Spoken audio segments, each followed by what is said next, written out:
masih mempunyai kesempatan untuk beribadah bersama. Dan saya percaya bahwa setiap kita dalam keadaan baik dan sehat-sehat saja. Mari kita bersama-sama menjawab panggilan Tuhan. Kita percaya dan berkata bahwa pertolongan kita ialah dari Tuhan yang menjadikan langit dan bumi. Kasih karunia dan damai sejahtera dari Allah Bapa dan Tuhan Yesus Kristus turunlah atas kita sekalian. Amin. Kita memang dibatasi oleh layar kaca, tapi Allah kita tidak terbatas. Karena itu kita bisa bersama-sama untuk memuji Tuhan, meninggikan nama Tuhan. Mari kita angkat pujian kita, besarkan nama Tuhan.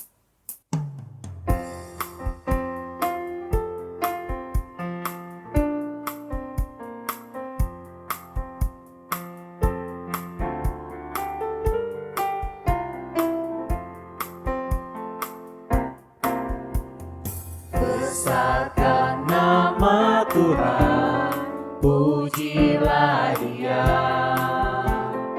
Kemurahannya besar, tiada terkira. Aku tak dapat balas betapa besar kasih-Nya. Oh, besarkanlah nama-Nya. Tuhan yang ajaib, Tuhan yang kuasa, Tuhan yang menolong hidupku. Tuhan yang ajaib, Tuhan yang kuasa, jiwaku ditebus oleh-Nya.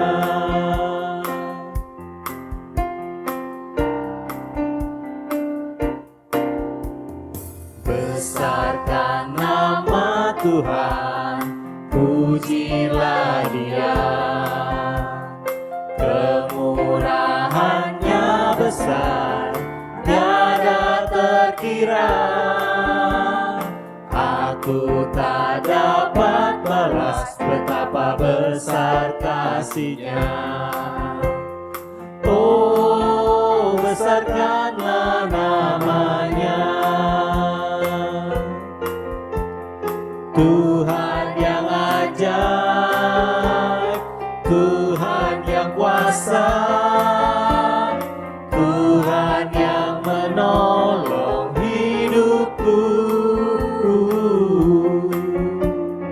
Tuhan yang ajaib, Tuhan yang kuasa, jiwaku ditebus oleh-Nya.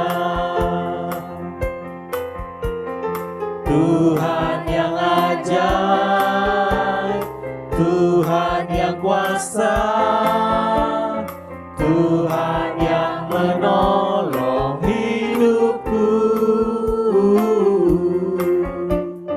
Tuhan yang ajaib, Tuhan yang kuasa, jiwaku ditebus oleh-Nya. Jiwaku ditebus oleh-Nya. Sekalipun dosamu merah seperti kirmisi, akan menjadi putih seperti salju. Sekalipun berwarna merah seperti kain kesumba, akan menjadi putih seperti bulu domba. Sebesar apapun dosa kita, Tuhan akan mengampuni kita. Asalkan kita mau datang dan memohon pengampunan kepada Tuhan. Mari kita bersama-sama memakai waktu ini. Kita mau membuka hati kita kepada Tuhan, mengakui semua dosa-dosa kita, dan memohon pengampunan Tuhan, sehingga Ia berkenan kepada kita. Bapa di dalam surga, kami bersyukur Tuhan, Engkau memberikan kami kesempatan demi kesempatan untuk dapat datang kepada Tuhan. Saat ini Tuhan, kami bersyukur juga untuk kesempatan kami boleh bersama-sama beribadah. Kami boleh memuji Tuhan bersama. Dan kami boleh bersama-sama belajar tentang kebenaran firman Tuhan. Karena itu Tuhan, kami mohon Kau menilik hati setiap kami. Biarlah Tuhan juga yang akan menyucikan dan menguduskan hati kami. Apabila ada dosa Tuhan yang tersembunyi di dalamnya, baik yang kami sengaja lakukan, ataupun yang tidak kami sadari kami lakukan, kami mohon Tuhan berbelas kasih untuk mengampuni setiap dosa-dosa kami. Tuhan, Engkau melayakkan kami untuk ada di hadapan-Mu Tuhan. Ketika kami memuji Tuhan, biarlah Tuhan berkenan kepada pujian kami. Biarlah ketika kami mendengarkan firman Tuhan, Tuhan pun mau berbicara kepada kami, menyentuh hati kami dan mengubahkan setiap kami menjadi yang baru. Tuhan, kami menyerahkan ibadah kami sepanjang pagi ini. Biarlah Tuhan ada bersama-sama dengan kami. Kami mohon penyertaan dan pemeliharaan Tuhan. Di dalam nama Tuhan Yesus Kristus kami berdoa dan mengucap syukur. Amin.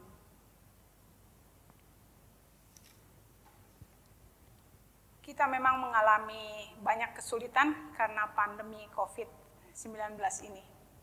Tetapi kita jangan menyerah, karena Tuhan ada bersama dengan kita. Dan Tuhan menetapkan langkah orang-orang yang hidup berkenan kepadanya. Apabila ia jatuh, tidaklah sampai tergeletak, sebab Tuhan menopang tangannya. Jadi saudara, ketika kita gagal, mari kita coba lagi. Ketika kita jatuh, mari kita bangkit lagi. Kita masih memiliki Tuhan, Tuhan yang hidup, yang selalu menopang kita. Mari kita puji Dia dengan pujian. Tuhan menetapkan langkah-langkah.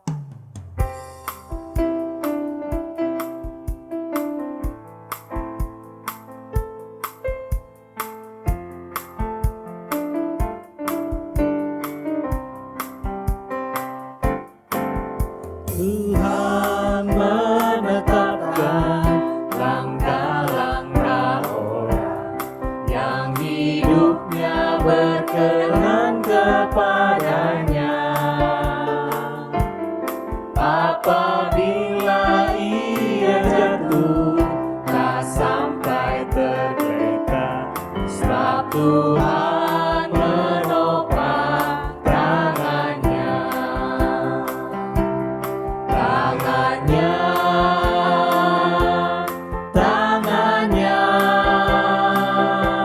Sebab Tuhan menopang tangannya. Apabila ia jatuh, tak sampai tergeletak, sebab Tuhan menopang tangannya. Tuhan menetapkan langkah-langkah orang yang hidupnya berkenan kepadanya. Apabila ia jatuh, tak sampai tergeletak, sebab Tuhan menopang tangannya.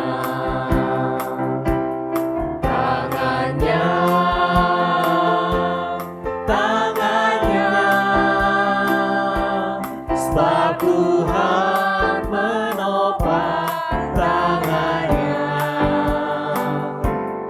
Apabila ia jatuh, tak sampai tergeletak, sebab Tuhan menopang tangannya.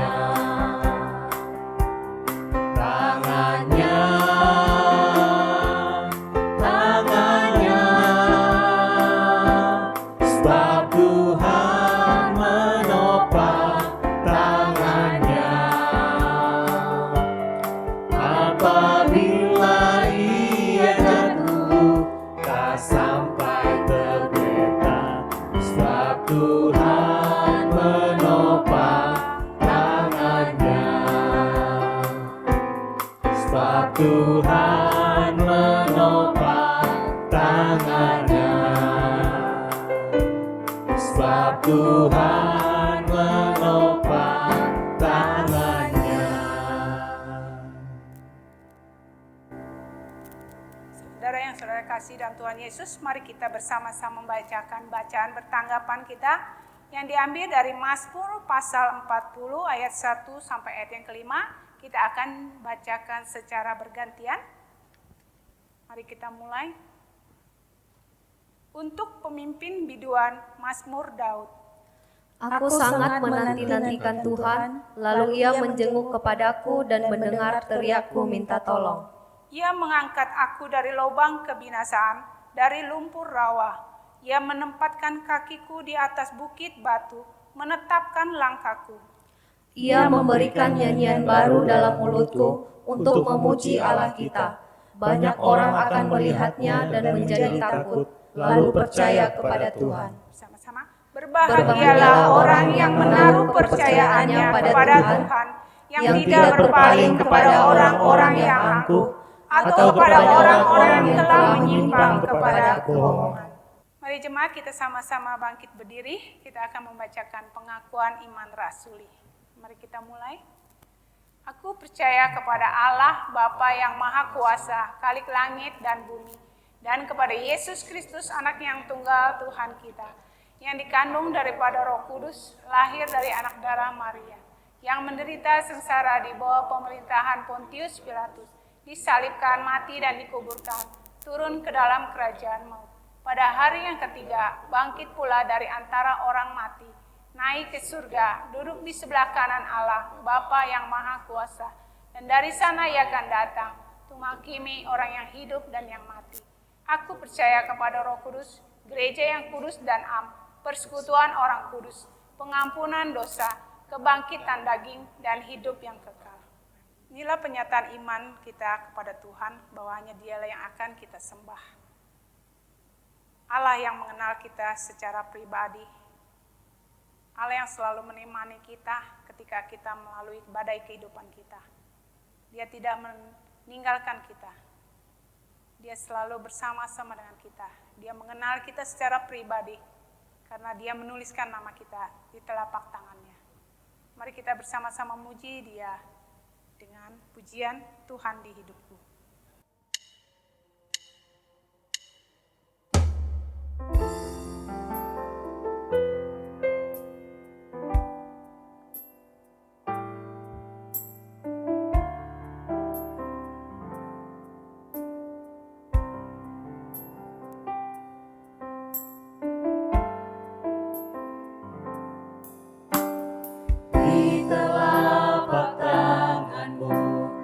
Tulis namaku di dalam genggaman-Mu seluruh hidupku. Sungguh bangga ku punya Bapa seperti-Mu, yang tak pernah melupakanku. Di tengah badai hidup Kau menemaniku, di atas gunung batu Kau sawa diriku. Sungguh bangga ku punya Bapa seperti-Mu, yang tak pernah meninggalkanku. Ku nyatakan Engkau Tuhan di hidupku, Tuhan di setiap ucapan dan perbuatanku.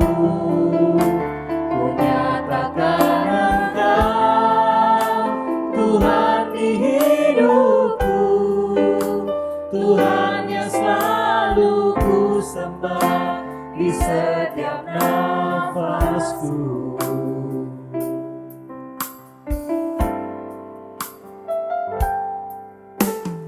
Di telapak tangan-Mu tertulis namaku, di dalam genggaman-Mu seluruh hidupku.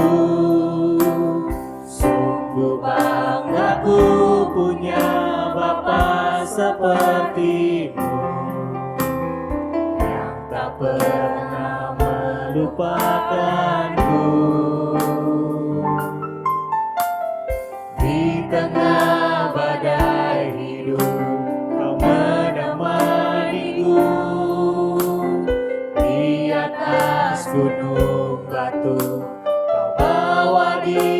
hatiku. Sungguh bangga ku punya Bapa sepertimu, yang tak pernah meninggalkanku. Ku nyatakan Engkau Tuhan di hidupku, Tuhan di setiap ucapan dan perbuatanku. Ku nyatakan Engkau Tuhan di hidupku, Tuhan yang selalu ku sembah di setiap nafasku.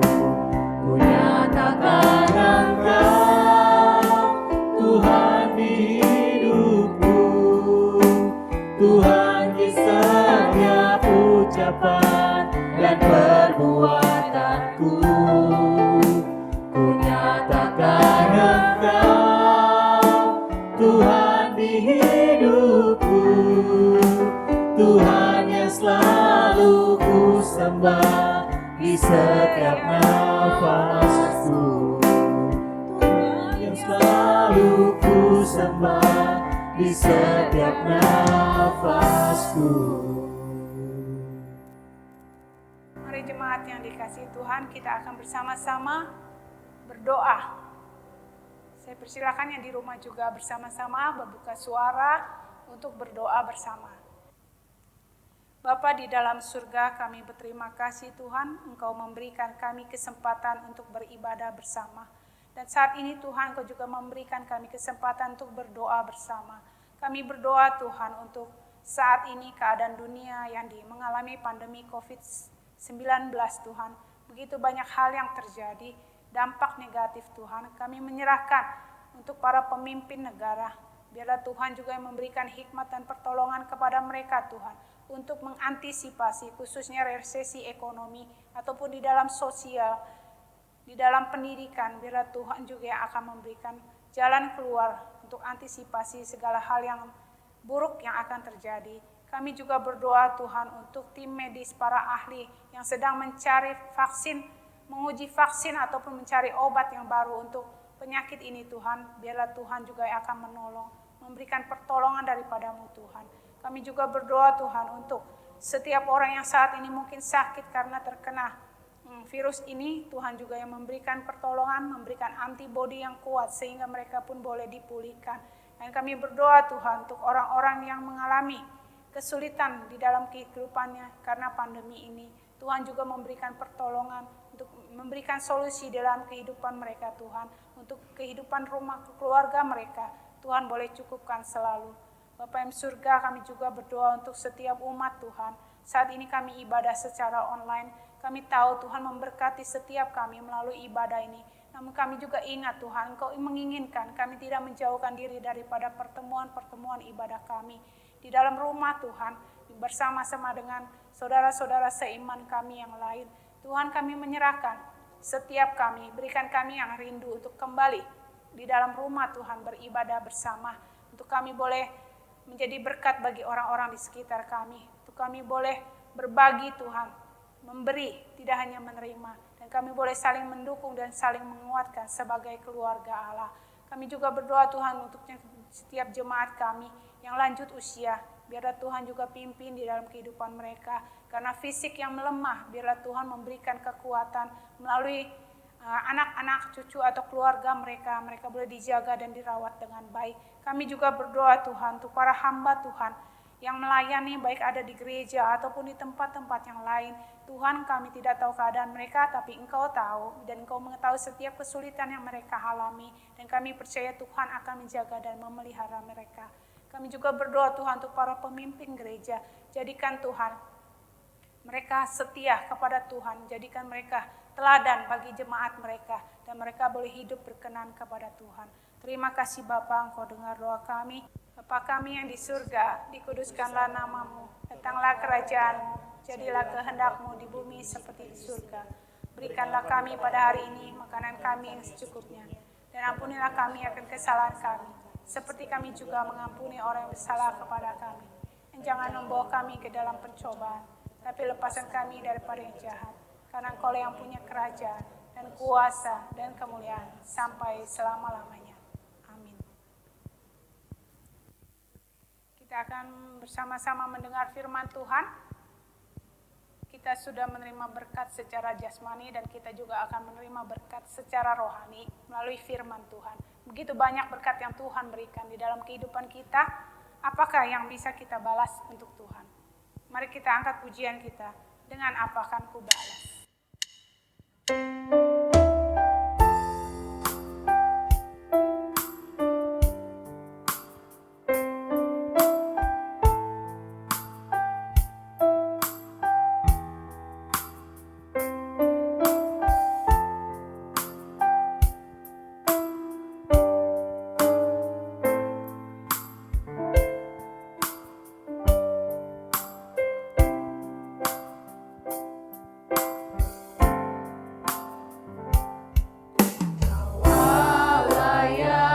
Setia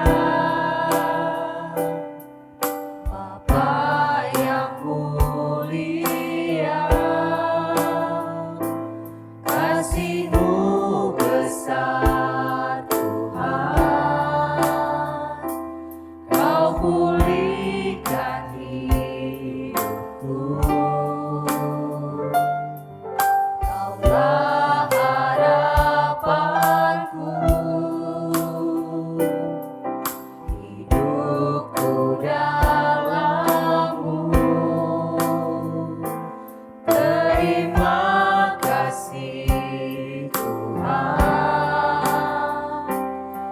selamatkan hidupku. Dengan apa akan ku balas segala kebaikan-Mu? Segenap hatiku menyembah-Mu Yesus. Ku bersyukur padamu, dengan apa akan ku balas segala kebaikan-Mu? Segenap hatiku menyembah-Mu Yesus. Ku bersyukur padamu selamanya.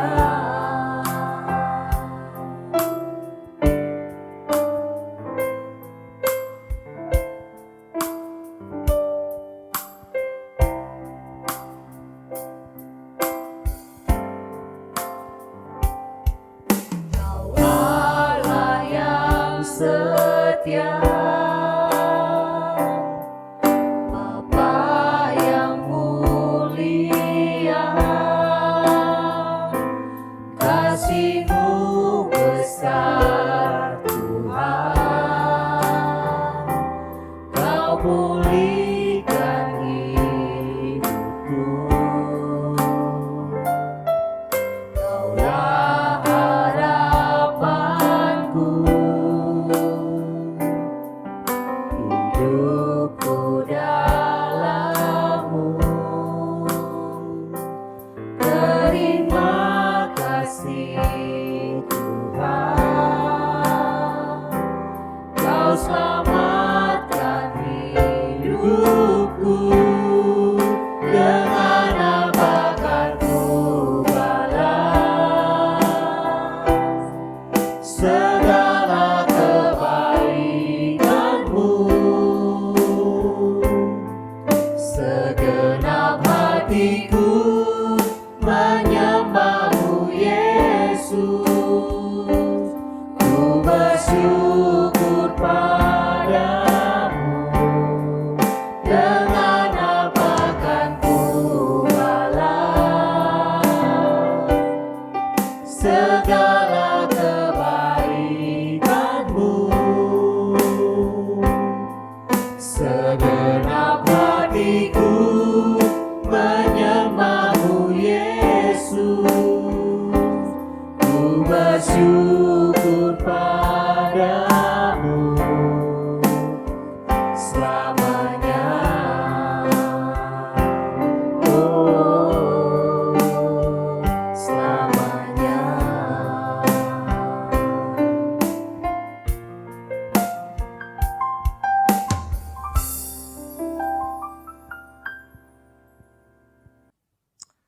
Selamat pagi jemaat yang dikasihi Tuhan, mari kita bersatu hati bersama-sama berdoa.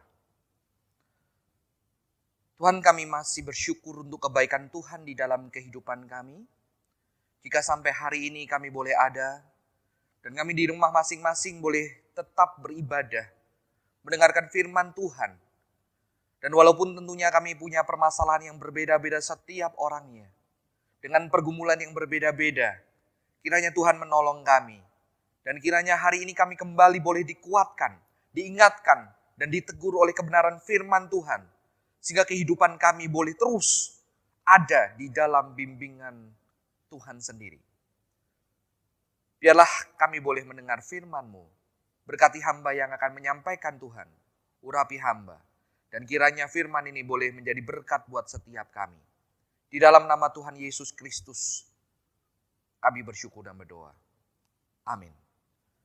Jemaat yang dikasihi Tuhan, hari ini kita akan berbicara tentang sebuah tema, aku dan tanggung jawab. Tapi saya lebih suka memberikan judul, My Life and My Responsibility. Ya. Kehidupanku dan tanggung jawabku.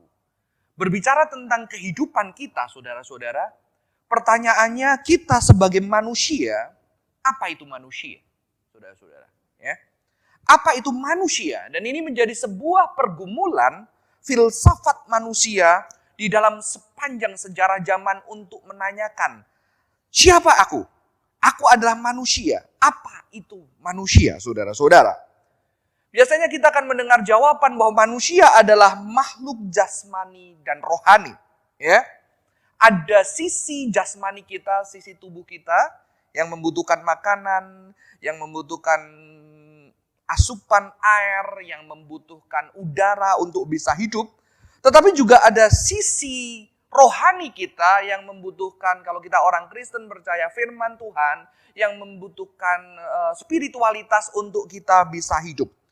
Saudara-saudara, di sini kita menemukan sebuah pandangan filsafat bahwa manusia dibagi menjadi dua, yaitu jasmani dan rohani. Dan biasanya di dalam pandangan dualisme ini, termasuk banyak orang Kristen melihat bahwa sesuatu yang rohani atau roh kita, yang spiritual itu lebih kuat atau lebih superior dibandingkan dengan yang material. Ya. Sesuatu yang rohani itu lebih superior dibandingkan dengan materi kita. Sesuatu yang bersifat roh seperti roh kita dianggap lebih superior dibandingkan tubuh kita, saudara-saudara, ya.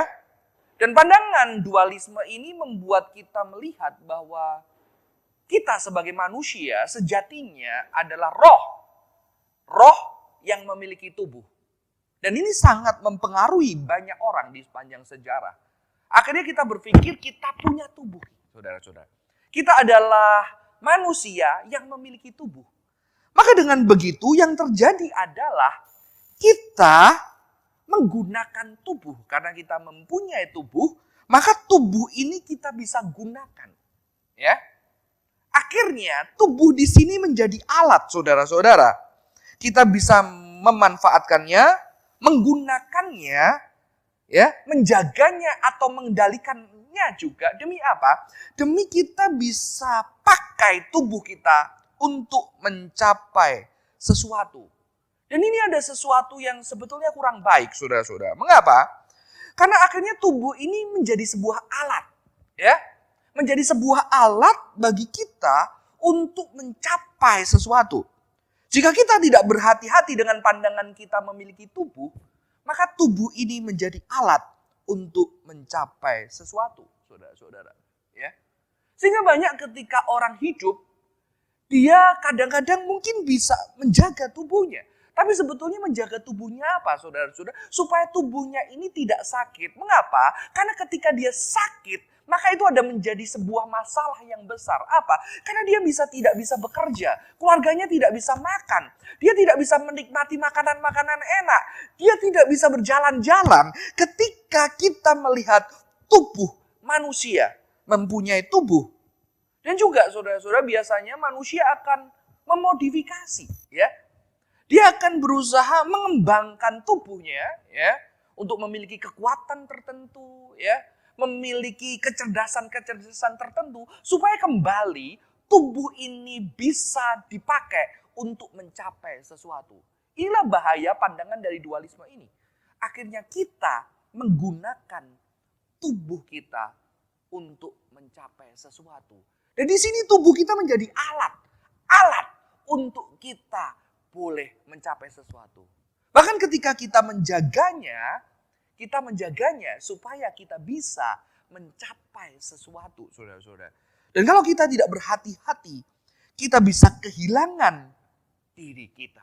Ya, saudara-saudara. Ini bahaya dari pandangan dualisme yang memisahkan roh dengan tubuh, di mana roh dilihat lebih tinggi dibandingkan tubuh. Karena itu tubuh dilihat sebagai sesuatu yang kita miliki dan kita bisa gunakan, kita pakai, bisa kita kembangkan untuk mendapatkan segala sesuatu yang kita inginkan. Dan ketika tubuh ini sakit, kadang-kadang kita harus jaga, kita pelihara demi apa? Demi dia bisa kembali untuk kita bisa gunakan mencapai sesuatu lagi. Jadi akhirnya tubuh kita menjadi sebuah alat untuk mencapai sesuatu. Hari ini saya akan mengajak kita untuk mengkritisi pandangan yang mengatakan bahwa kita memiliki tubuh. Ya. Mengapa saudara-saudara? Karena sekian lama sebagai seorang olahragawan saya juga memiliki pandangan ini. Bahwa saya memiliki tubuh saya dan tubuh saya itu bisa saya gunakan semaunya untuk mencapai tujuan saya. Ya, terkadang saya menjaga tubuh saya supaya apa? Supaya dia bisa beristirahat kuat demi apa? Demi saya pakai untuk mencapai sesuatu yang saya inginkan. Mendapatkan penghargaan dari orang, mendapatkan prestasi di dalam bidang olahraga. Dan hari ini saya akan mengajak kita untuk merenungkan tentang diri kita sebelum kita berbicara tentang tanggung jawab. Bahwa sebetulnya apa itu manusia? Dan apakah yang Alkitab katakan tentang manusia, terutama terkait dengan tubuh kita. Mengapa saudara-saudara? Karena belakangan hari ini, di tengah COVID-19 ini, kita dipaksa berhadapan dengan tubuh kita yang seolah-olah tidak bisa kemana-mana. Ya, kita hanya di rumah saja dan kita harus deal dengan diri kita, dengan segala permasalahan yang pernah terjadi, dengan segala kegelisahan, dengan segala ketakutan, dengan segala stres yang kita alami. Maka saya ajak kita hari ini memikirkan apa yang Alkitab katakan tentang diri kita terkait dengan tubuh kita. Saya akan mengajak kita membaca 1 Korintus 6 ayat 19-20. Ya. Saya akan membacakan buat setiap kita. Atau tidak tahukah kamu bahwa tubuhmu adalah bait Roh Kudus yang diam di dalam kamu? Roh Kudus yang kamu peroleh dari Allah, dan bahwa kamu bukan milik kamu sendiri, sebab kamu telah dibeli dan harganya telah lunas dibayar. Karena itu muliakanlah Allah dengan tubuhmu, saudara-saudara. Ya. Pertama kita perlu melihat bahwa konteks ayat ini ditulis adalah surat Paulus kepada jemaat di Korintus. Saudara-saudara, kota Korintus adalah kota pelabuhan yang sangat maju dengan perkembangan budaya Yunani yang sangat pesat di sana. Tetapi ada satu permasalahan di sana. Mengapa saudara-saudara? Karena jemaat ketika ditinggalkan Paulus merintis jemaat ini selama 1,5 tahun. Dan kemudian dia pergi dan dia mendengar kabar bahwa terjadi kesesatan di dalam jemaat ini. Mengapa saudara-saudara? Ternyata ada permasalahan cara mereka hidup. Ya, di sana terjadi percabulan di mana dituliskan ada anak yang tidur dengan ibu tirinya. Ya. Juga ada pelacuran, bahkan juga ada pelacur-pelacur bakti.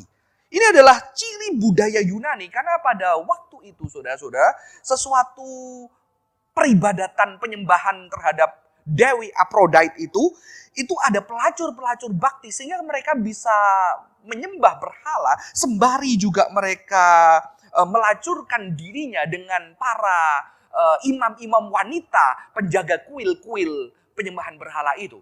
Jadi terjadi sebuah hal yang sungguh tidak disukai oleh Paulus di sini. Dan celakanya adalah pemimpin gereja pada waktu itu mengatakan, oh itu tidak masalah. Mengapa? Karena kita sudah merdeka.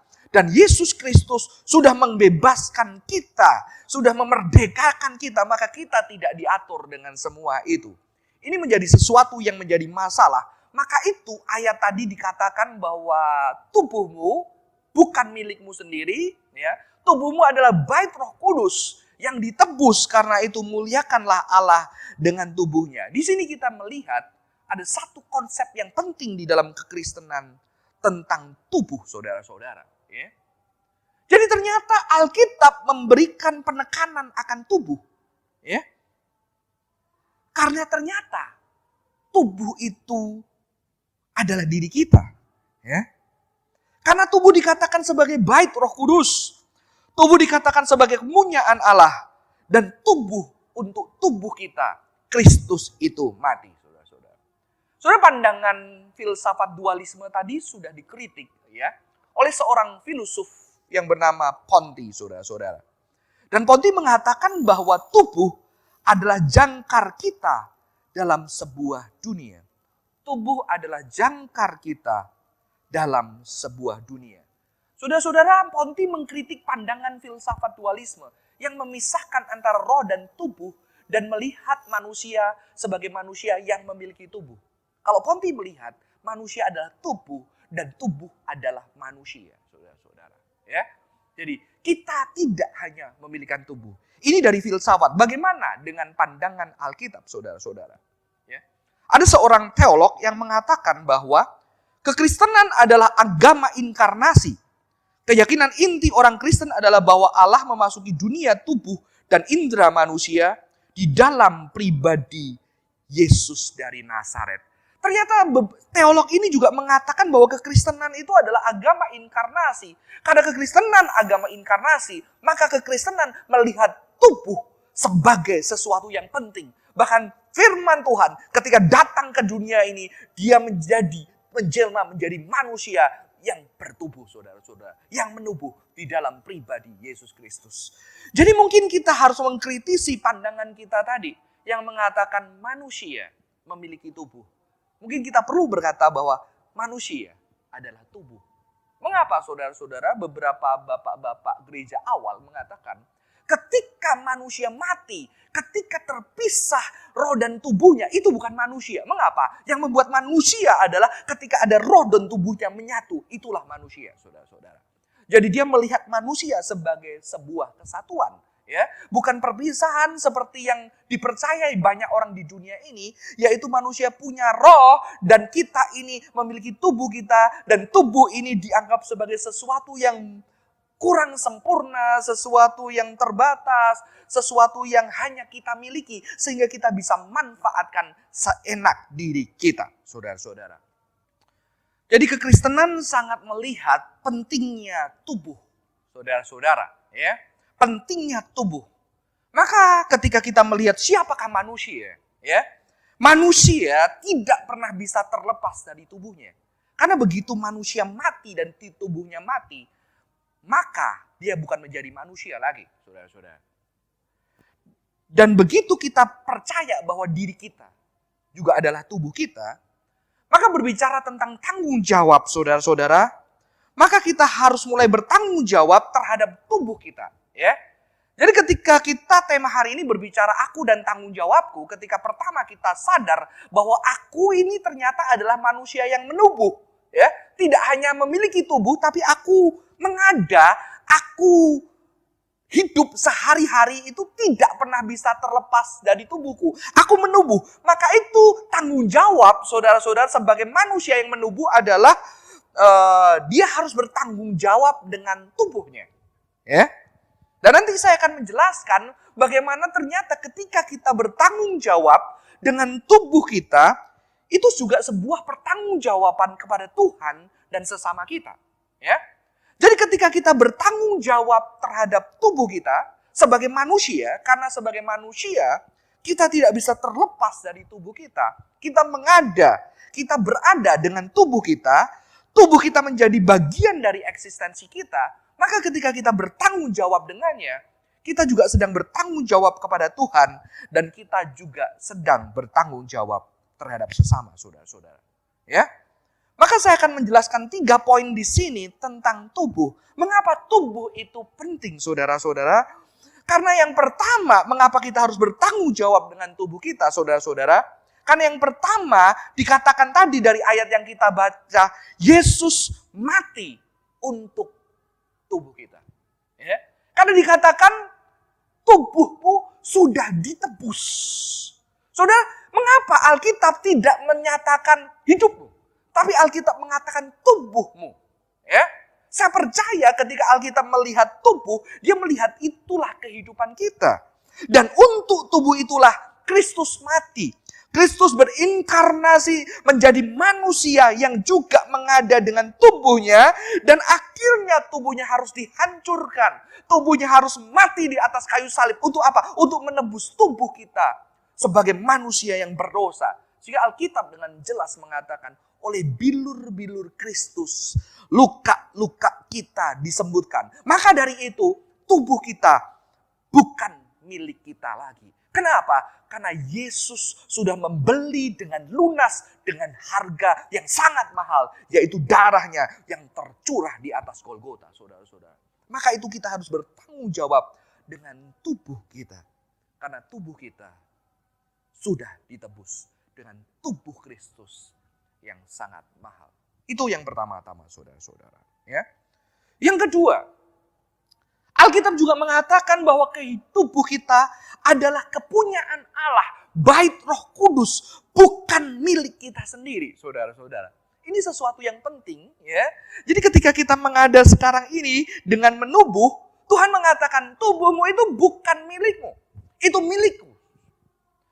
Saudara-saudara, saya percaya ketika Tuhan menyatakan ini, nuansa di belakang perkataan bahwa tubuhmu bukan milikmu adalah nuansa yang kasih.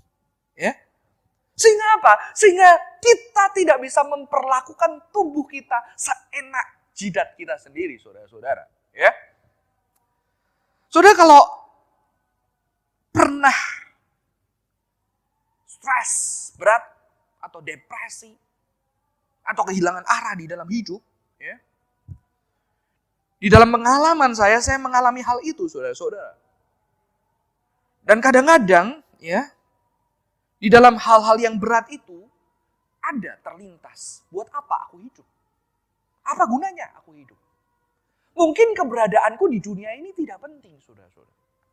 Dan ketika berpikir itu, begitu ya, kadang-kadang ada terlintas lebih baik aku mati aja. Sebelum sudah cukup lama dulu saya pernah mengalami itu, lebih baik saya mati aja. Dan pernah satu waktu di dalam kehidupan saya, ketika saya ingin mengakhiri hidup saya pribadi, saya ingat sekali suatu hari di kota Surabaya, saya naik sepeda motor, saya gas kencang-kencang, ada perempatan jalan raya, dan saya bilang lebih baik saya mengakhiri hidup saya, dan saya gas kencang-kencang, tapi di tengah menuju perempatan itu ada suara yang mengatakan stop. Dan sekarang saya baru tahu, setelah saya semakin mempelajari firman Tuhan, ternyata tubuh saya, kehidupan saya bukan hanya milik saya. Dan saya percaya di masa-masa kritis hidup saya, ketika saya membenci kehidupan saya, ketika saya tidak puas dengan diri saya, di situ ada Tuhan yang mengatakan tubuhmu bukan hanya milikmu, tetapi juga milikku. Kenapa? Karena aku sudah menebus engkau dengan darah yang mahal. Saudara-saudara, tubuh kita, kehidupan kita bukan hanya milik kita. Karena itu kita harus mempertanggungjawabkannya di hadapan Tuhan. Bukan hanya di hadapan Tuhan, tetapi di hadapan sesama kita, saudara-saudara. Saya dengan adik saya juga bertumbuh di dalam keluarga yang tentunya punya masalah. Ya. Ternyata ketika saya berpikir ada suicidal thought, ternyata adik saya juga punya, saudara-saudara. Tetapi adik saya lebih berani, begitu ya. Ketika dia menyatakan itu, dia pernah mengatakan ketika dia berat hidupnya, dia sudah merasa tidak kuat, tapi dia tidak berani bercerita kepada keluarga. Dia memutuskan juga mengakhiri hidupnya, saudara-saudara. Adik saya yang paling saya sayangi, dan dia memutuskan waktu itu di kos-kosannya sendirian, ya. Saya sudah menjadi hamba Tuhan yang melayani di Surabaya waktu itu, dan di kos-kosannya sendirian. Ketika dia merasa tidak berdaya, ketika dia merasa tidak punya siapa-siapa, saudara-saudara, dan dia berpikir ada suara di pikirannya, lebih baik kamu mati, buat apa hidupmu tidak berharga, dan dia ambil Baygon, waktu itu masih zamannya Baygon yang semprot, saudara-saudara. Dia minum 1 gelas itu dan dia kerasa badannya panas sekali. Dia bercerita kepada saya, tapi di tengah dia menuju ajal, ada suara juga yang mengatakan, buka pintu, minta tolong. Dan entah kenapa dia punya kekuatan, dia membuka pintu. Dan hari itu adalah hari Minggu, saudara-saudara. Dan ketika hari Minggu biasanya anak kos-kosan pergi. Tapi anehnya teman-temannya mengatakan bahwa kita benernya pengen jalan-jalan. Tapi hari itu kita merasa tidak bisa jalan-jalan. Dan ternyata ketika adik saya membuka pintu dan dia terjatuh, tergeletak. Dan untung saudara-saudara, teman-temannya menyelamatkan dia dan membawa dia ke rumah sakit. Dan ketika saya ke rumah sakit, melihat tubuhnya yang terbaring, saya teringat masa-masa ketika kadang-kadang saya kesal dengan tubuh ini. Kadang-kadang kita juga berkelahi di lapangan basket. Kadang-kadang kita bentak-bentakan. Tapi ternyata tubuh inilah yang saya cintai, saudara-saudara. Sehingga ketika saya melihat tubuh itu terbaring dan dia mengatakan, aku gak melakukan lagi sakit sekali begitu. Saya meneteskan air mata. Saya takut kehilangan tubuh ini. Ternyata saudara-saudara, saya baru tahu ketika orang yang kita cintai, dia menyakiti tubuhnya. Ternyata bukan tubuhnya yang sakit. Ternyata tubuh saya juga sakit. Hati orang tua saya juga sakit. Tubuh mereka sakit. Dan kami merasa menjadi keluarga yang tidak berdaya buat adik saya. Ternyata ketika kita berpikir tubuh kita ini milik kita, ternyata enggak. Kenapa? Karena tubuh kita ternyata dimiliki oleh orang lain di sekitar kita. Tubuh kita dimiliki oleh keluarga kita, saudara-saudara. Dan ternyata Tuhan ketika mengatakan tubuhmu adalah milikku, bait Roh Kudus. Supaya apa? Supaya kita ingat ketika kita menyakiti tubuh kita, kita sedang menyakiti hati orang lain. Kita sedang menyakiti hati pencipta kita. Dan ketika kita mengingat juga, ketika kita menyakiti orang lain, kita sedang menyakiti tubuh kita. Kita juga sedang menyakiti hati pencipta kita. Karena tidak ada orang yang ketika melakukan kejahatan, membalaskan kejahatan kepada orang lain, dia bisa bahagia. Karena itu saudara-saudara. Ya. Ini pentingnya tubuh. Maka itu kita harus bertanggung jawab dengan tubuh kita. Karena Yesus sudah mati buat tubuh kita. Dan tubuh kita bukan milik kita. Tubuh kita milik Kristus. Tubuh kita juga dimiliki oleh sesama kita. Dan saya bersyukur sekali ketika akhirnya di dalam masa-masa berat kehidupan saya masih ada sampai hari ini. Saudara, saya punya 3 putri dan saya membayangkan hidup saya. Kalau saya mengakhiri hidup saya, anak-anak ini tidak akan ada, saudara-saudara. Dan sekarang kalau mereka memeluk saya, ada perasaan bahagia. Ketika saya peluk mereka dengan tubuh saya, dengan tubuh mereka, ada perasaan bahagia. Dan di situ saya juga bisa bersyukur kepada Tuhan, bahwa Tuhan memelihara hidup saya. Sehingga apa? Sehingga dari tubuh yang saya dulu benci, tubuh yang dulu saya mau hancurkan, ternyata melalui tubuh ini, Tuhan hadirkan anak-anak saya. Saya bisa memeluk, saya bisa mengasihi. Saudara-saudara, bahkan Alkitab mengatakan tubuh lebih penting dari pakaian. Ya. Di masa-masa pandemik ini kita disadarkan saudara-saudara, bahwa tubuh lebih penting. Kematian di sekitar kita, banyak orang kehilangan orang-orang yang dicintai. Ya. Kalau saudara datang ke upacara-upacara penghiburan, ya, kasihan sekali banyak keluarga yang ternyata banyak kerabatnya tidak bisa hadir. Dan mereka harus sendirian bersama dengan orang yang dicintai meninggal. Tidak ada tubuh-tubuh lain yang bisa menghibur mereka. Saudara-saudara. Dan di sini kita melihat bahwa yang terpenting dari manusia ternyata adalah tubuh. Saya berpikir ketika beberapa hari, beberapa bulan di era pandemik ini, saya punya beberapa sepatu. Saya lihat nggak bisa dipakai semua, saudara ya. Ya, baru hari ini karena saya harus berkhotbah ini, saya punya baju nggak bisa dipakai. Mau pakai minyak wangi, siapa yang bau, saudara-saudara? Mau pakai perhiasan, nggak ada yang lihat. Ya, justru di pandemik ini kita diingatkan Tuhan bahwa ada hal yang penting, ada yang hal penting, dan mungkin kita lupa selama ini. Dan kita dipaksa di rumah. Dengan tubuh kita beristirahat. Dipaksa beristirahat. Bekerja pun harus di rumah. Dipaksa hadir dengan keluarga kita. dengan anak-anak kita, dengan orang tua kita.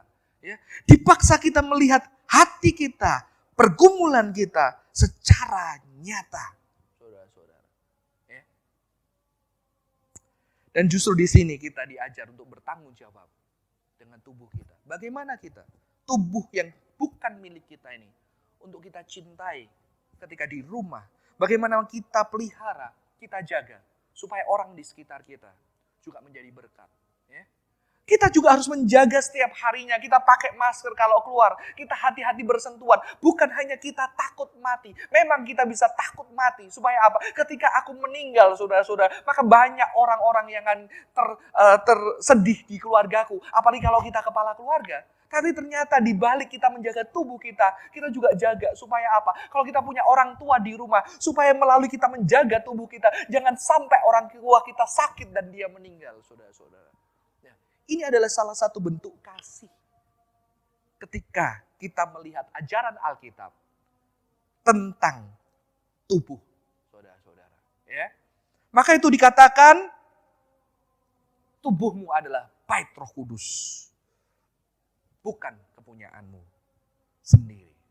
Saudara, ketika kita membaca ayat Korintus tadi, ya, ternyata ketika seseorang melakukan perzinahan, Rasul Paulus itu tidak hanya mengatakan perzinahan itu berarti mereka tidak setia kepada istri. Tapi ternyata perzinahan dikaitkan dengan relasi seseorang itu dengan Tuhan. Mengapa? Karena tubuh kita, tubuh umat Allah adalah bait Roh Kudus. Jadi begitu kita tidak setia dengan tubuh kita, maka dikatakan kita sedang tidak setia dengan Tuhan, saudara-saudara. Ini sesuatu yang serius.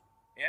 Jadi perzinahan tidak hanya berarti kita tidak setia kepada keluarga kita, tapi juga berarti ketidaksetiaan kita dengan Tuhan. Mengapa? Karena begitu kita sudah ditebus, kita sudah dipersatukan dengan Kristus, itu sama saja dengan kita mengkhianati hubungan kita dengan Tuhan, saudara. Dan kita melihat pentingnya tubuh di dalam kehidupan kita. Dan sebetulnya sekian lama apa yang kita lakukan dengan tubuh kita, saudara-saudara? Apa yang kita lakukan dengan kehidupan kita? Apakah kita memperalat tubuh kita? Kita menggunakan tubuh kita untuk mencapai sesuatu yang kita inginkan selama ini yang kita tidak dapatkan? Kita memaksa tubuh kita untuk meraih segala hal yang kita bisa raih, untuk kita bisa dihormati, untuk bisa kita menjadi kaya raya. Apa yang kita sadari dengan tubuh kita, saudara-saudara? Dan bagian yang terakhir, Alkitab mengatakan tubuhmu adalah bait Roh Kudus. Ini sesuatu yang serius. Kalau saudara melihat bait Allah itu adalah tempat Allah menjumpai manusia. Ya. Dan dikatakan Kristus itu lebih besar dari bait Allah itu sendiri. Karena Kristus itu Allah. Alkitab menyatakan itu. Tapi setelah dia menebus tubuh kita, dikatakan tubuh kita adalah bait Roh Kudus. Rumah Roh Kudus. Rumah untuk Allah hadir di dalam kehidupan kita. Saudara-saudara, banyak orang datang untuk berjumpa Allah dengan Allah di bait Allah. Ternyata dikatakan umat percaya, kita, tubuh kita yang terbatas ini adalah bait Allah. Supaya apa? Supaya orang-orang di sekitar kita bisa berjumpa dengan Allah melalui kehidupan kita. Saudara, kalau kita melihat bait suci Herodes, itu ada tempat yang namanya Court of Gentiles. Jadi ternyata bait Allah itu didesain Allah supaya apa? Supaya orang-orang yang bukan Yahudi, ketika mereka rindu berdoa kepada Yahweh, mereka bisa datang ke bait Allah dan berdoa kepada Allah, pencipta semesta alam. Sehingga apa? Sehingga mereka juga doa-doanya bisa didengarkan. Salomo juga ketika dia meresmikan bait Allah yang dibangun, dia juga mengatakan supaya orang-orang asing yang datang dari negeri jauh datang ke tempat ini dan dia berdoa bila Tuhan pencipta semesta alam Yahweh menjawab mereka. Maka dikatakan biarlah bait Allah menjadi rumah doa bagi bangsa-bangsa. Dan itulah yang membuat Yesus marah. Mengapa? Karena bagian Court of Gentiles itu digunakan untuk menjual-jual benda-benda yang akhirnya menguntungkan orang. Sehingga banyak orang-orang yang dari luar tidak bisa beribadah. Maka Yesus memporak-porandakan para penjual itu di bait Allah, saudara-saudara. Ya, ternyata apa? Ternyata tubuh kita adalah tempat seseorang bisa berjumpa dengan Allah. Tubuh kita tempat apa? Tempat anak-anak kita bisa mengenal kasih Allah. Tempat istri kita bisa mengenal kasih Allah. Tempat keluarga-keluarga yang lain bisa mengenal kasih Allah. Rekan-rekan kerja kita mengenal kasih Allah. Keluarga karyawan-karyawan kita bisa mengenal kasih Allah. Dan disitulah melalui tubuh kita. Maka saya berkatakan, ketika kita bertanggung jawab terhadap kehidupan kita yang adalah tubuh kita, kita sedang bertanggung jawab kepada Tuhan, kepada orang lain, dan kepada diri kita, saudara-saudara. Saudara-saudara, saya banyak berbicara dengan anak-anak muda dan biasanya saya bertanya, kamu pengen hidup yang seperti apa di depan? Ya. Kamu pengen sukses, kamu pengen kaya, dan kira-kira nanti kalau kamu mencapai kekayaan itu, kamu bakal bahagia nggak? Pasti bahagia, kayaknya bahagia. Yakin nggak? Gimana kalau kamu di dalam hidupmu sehari-hari, ya, tidak bahagia dan kamu menjamin ketika nanti 10 tahun lagi kamu jadi orang kaya, kamu bakal bahagia. Kamu menjadi orang terkenal, kamu makin bahagia, saudara-saudara. Ya. Banyak orang berpikir seperti ini. Ya. Aku punya tujuan hidup. Aku punya visi, aku punya keinginan, dan kita taruh keinginan itu jauh di sana. Misalnya, ketika saya dulu hidupnya susah, tidak punya uang, saya miskin, maka saya pengen anak-anak saya bahagia, maka saya berpikir, saya harus bekerja keras, saya harus menggunakan tubuh saya harus pakai tubuh saya, pagi, siang, malam, kerja habis-habisan, supaya apa? Supaya 10 tahun lagi, 15 tahun lagi, saya menjadi orang yang kaya, supaya apa? Supaya anak saya bisa bahagia, tidak seperti saya dulu. Sudah saya tanya, apakah nanti 10 tahun lagi jika Anda berhasil, tidak semua berhasil, saudara-saudara. Jika Anda berhasil menjadi orang kaya, pastikah Anda bahagia? Pastikah anak Anda bahagia? Jangan-jangan justru ketika 10 tahun lagi, saudara-saudara, Anda sudah kehilangan anak Anda. Ternyata dia tidak bahagia karena apa? Karena Anda sibuk bekerja pagi, siang, sore, malam. Hanya untuk membahagiakan secara versi Anda. Yang Anda taruh tujuan itu di depan sana. Dan mungkin juga Anda tidak bisa bahagia. Mengapa? Karena Anda lupa cara berbahagia. Anda sudah terbiasa memakai tubuh untuk mencapai kebahagiaan. Dan ini sesuatu yang menjadi masalah. Mengapa? Karena rata-rata orang menaruh visi atau keinginannya jauh di sana. Dan dia akhirnya memperbudak setiap harinya tubuhnya. Untuk apa? Untuk mencapai sesuatu di sana yang belum tentu itu benar. Saudara-saudara. Mengapa kita tidak belajar di dalam sekarang? Dengan tubuh kita yang sekarang. Dengan hari ini. Bersama dengan orang-orang di sekitar kita. Untuk berbahagia. Saudara berbicara dengan tubuh. Tubuh itu perlu tempat dan ruang. Dan ruang tubuh kita adalah sekarang. Bersama dengan orang-orang di sekitar kita. Dan kalau kita tidak serius memikirkan bagaimana aku hidup di dalam kekinian. Tetapi kita memperbudak hari ini untuk mencapai sesuatu yang di depan sana, saudara-saudara. Yang sebetulnya kita ciptakan dengan ambisi, angan-angan kita yang kita namai visi. Jangan-jangan ketika kita sampai di sana, kita sudah tidak tahu bagaimana kita bersuka cita atau berbahagia.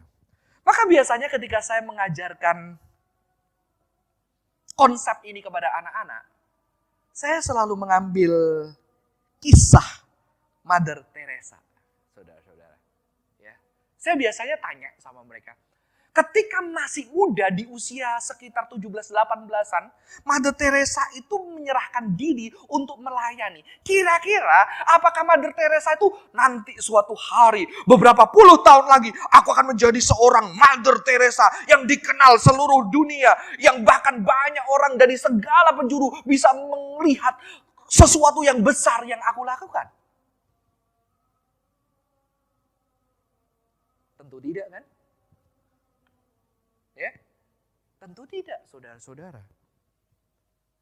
Ya, saya yakin tidak. Jadi bagaimana dia menjawab panggilannya? Mungkin dia menjawab panggilannya, saudara-saudara, ketika saya membaca surat-surat untuk Teresa, dia benar-benar rindu untuk berbagi dengan orang lain. Kapan? Waktu itu. Nggak nunggu nanti supaya terkenal. Dia rindu jadi berkat. Dia rindu melayani. Dia rindu membagi hidupnya buat orang lain. Dia rindu dan dia lakukan terus itu setiap harinya. Setiap bangun pagi. Pagi sampai sore. Dengan cinta. Dengan walaupun kadang berat. Dia bangkit lagi. Dia bangun lagi menjadi berkat.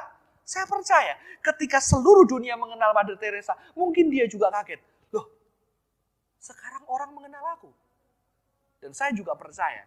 Ketika tidak ada seorang pun mengenal siapa itu Mother Teresa, dia akan tetap melakukan hal itu.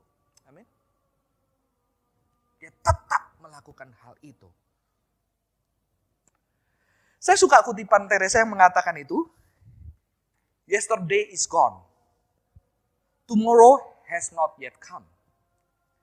We have only today. Saudara-saudara. Masa lalu udah pergi. Yang depan belum datang. Kita dapat apa? Kita punya apa? Sekarang. Sekarang.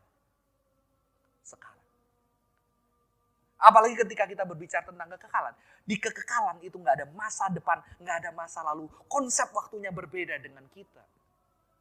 Maka orang yang menghargai tubuhnya adalah orang yang hidup sekarang. Sekarang hari ini dengan tubuhnya, ketika Anda di rumah, di samping kiri dan kanan Anda, ada keluarga Anda. Apakah Anda sadar udah lama tidak memeluk mungkin anak, mungkin suami, mungkin istri. Sudah lama tidak berbicara dari hati ke hati. Sudah lama tidak berdoa. Sudah lama tidak berbincang-bincang. Sudah lama tidak tersenyum. Sekarang, saudara-saudara. Bagaimana kita bertanggung jawab terhadap tubuh kita? Kita bertanggung jawab di dalam kekinian. Ya. Kekinian. Dengan sebuah kesadaran tubuh kita ditebus oleh Kristus. Karena itu tubuh kita bukan milik sendiri. Kita kepunyaan Allah. Dan melalui tubuh kita yang adalah bait Allah. Biarlah orang-orang di sekitar kita. Di keluarga kita. Tempat kerja kita. Tetangga kita, orang-orang yang bekerja kepada kita, anak-anak kita, orang tua kita, bisa merasakan kasih Allah. Semoga ini boleh memberkati setiap kita, saudara-saudara. Mari kita bersatu hati di dalam doa. Tuhan, dimanapun jemaat-Mu ada, dan ketika sekarang kami berdoa, melalui tubuh kami masing-masing, terima kasih untuk firman-Mu, mengingatkan bahwa kami adalah tubuh kami, dan tubuh kami adalah kami. Dan tubuh kami sudah ditebus. Tubuh kami bukan milik kami sendiri. Dan melalui tubuh kami, Tuhan mau orang-orang bisa berjumpa dengan Kristus. Dan biarlah kami bertanggung jawab atas tubuh kami. Dan di masa pandemik ini, ketika kami tidak bisa kemana-mana, tubuh kami harus banyak di rumah. Dan kiranya orang-orang terdekat kami boleh merasakan kasih Allah. Melalui senyum kami, melalui bincang-bincang, melalui saling melayani, saling bercakap-cakap. Tuhan, terima kasih untuk tubuh ini. Dan untuk tubuh ini, Engkau mati buat kami. Berkati setiap jemaat Tuhan yang di dalam pergumulan, yang di dalam kesulitan, yang di dalam ketakutan dan kekhawatiran. Biarlah di masa-masa ini, ketika mereka harus diam di hadapan Tuhan, hanya bisa berdoa dan berharap. Tuhan menghiburkan, Tuhan ada dan hadir melalui Roh Kudus-Mu untuk menguatkan setiap jemaat-Mu. Terima kasih Tuhan. Terima kasih untuk firman-Mu. Di dalam nama Tuhan Yesus Kristus, kami bersyukur dan berdoa. Amin. Saudara yang terkasih, biarlah kita semua terus ada di dalam pemeliharaan dan kasih Tuhan. Dan kasih Tuhan walaupun di masa-masa yang sulit ini, boleh dirasakan orang-orang di sekitar kita. Dan boleh kita rasakan. Dan terus ingat untuk memelihara tubuh kita. Karena ketika kita menjaga tubuh kita, kita sedang menjaga orang-orang yang kita cintai. Dan kita juga tahu bahwa tubuh kita bukan hanya milik kita, tapi milik Tuhan. Biarlah berkat dari Allah Bapa, kasih daripada Tuhan Yesus Kristus dan persekutuan dengan Roh Kudus boleh menyertai setiap kita. Amin.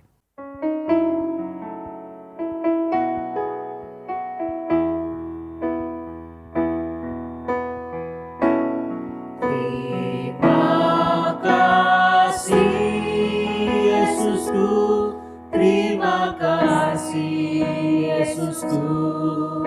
Puji syukur hanya bagi Tuhanku. Terima kasih Yesusku, terima kasih Yesusku.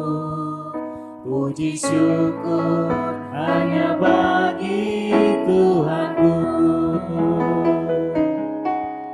Puji syukur hanya bagi Tuhanku. Puji syukur hanya bagi Tuhanku.